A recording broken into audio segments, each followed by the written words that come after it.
উত্তরাঞ্চলে কৃষি ও শিল্পের বিপ্লব ঘটাতে চায় তারেক রহমান।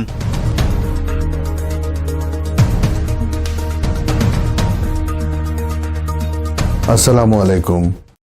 এমকে টেলিভিশনের পক্ষ থেকে সবাইকে আন্তরিক শুভেচ্ছা জানাচ্ছি। আমি ইফতেখার। শুরুতেই শুনলেন সংবাদ শিরোনাম, এখন বিস্তারিত। উত্তরের কৃষি প্রধান জেলা নীলফামারীর সার্বিক উন্নয়নের প্রতিশ্রুতি দিয়েছেন বাংলাদেশ জাতীয়তাবাদী দল বিএনপির চেয়ারম্যান তারেক রহমান। কৃষির আধুনিকায়নের পাশাপাশি বেকারত্ব দূরীকরণের শিল্পায়নের বিপ্লব ঘটানোর অঙ্গীকার করেন তিনি।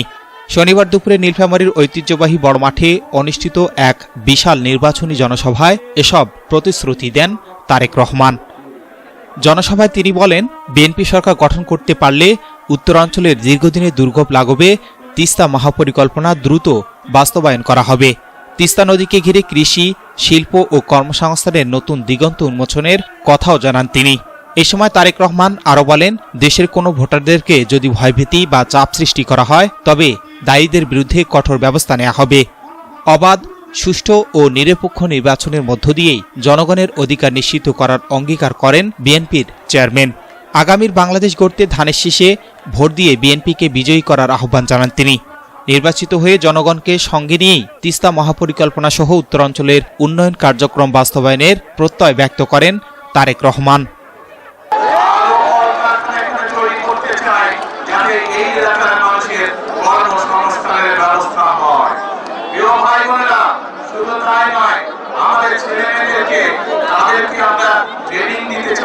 এবং সেই জন্য এই এলাকায় আমরা বিভিন্ন প্রশিক্ষণ কেন্দ্র তৈরি করতে চাই, যেখানে এই এলাকার ছেলেমেয়েরা বিভিন্ন বিষয়ে ট্রেনিং গ্রহণ করবে এবং দক্ষ শ্রমিকের দ্বারা পরিণত হবে, যাতে করে তারা নিজেদের ব্যবসা বাণিজ্য তৈরি করতে পারে অথবা বিদেশে চাকরি বাকরির ব্যবস্থা করতে পারে। চাকরি বাকরি সহজ নয়। এখন প্রিয় ভাই বোনেরা, শুধু তাই নয়, নিশ্চয়ই আপনারা শুনেছেন যে 12 তারিখে নির্বাচনে ইনশাআল্লাহ বিএনপি সরকার গঠন করবে। ধানের শীষ জয়যুক্ত হলে আমরা এই দেশের মা বোনদেরকে, এই দেশের গৃহিণীদেরকে আমরা অর্থনৈতিকভাবে স্বাবলম্বী করে তুলতে চাই। কিভাবে? আমরা প্রত্যেকটি নারীর কাছে যেই ধর্মেরই আমরা সকল ধর্মে, সে যদি বাংলাদেশের একজন মা হয়ে থাকে, সে যদি বাংলাদেশের একজন গৃহিণী হয়ে থাকে, আমরা তার কাছে ফ্যামিলি কার্ড পৌঁছে দিতে চাই।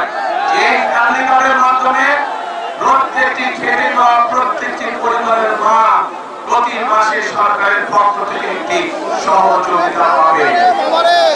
প্রিয় ভাই বোনেরা, আমরা কৃষকদের জন্য পরিকল্পনা গ্রহণ করেছি। এই এলাকাটা হচ্ছে কৃষি প্রধান একটি এলাকা। S Rahman, news desk, MK television. শেষ করছি এমকে টেলিভিশনের সংবাদ। এতক্ষণ আপনারা আমাদের সাথে থাকার জন্য অসংখ্য ধন্যবাদ।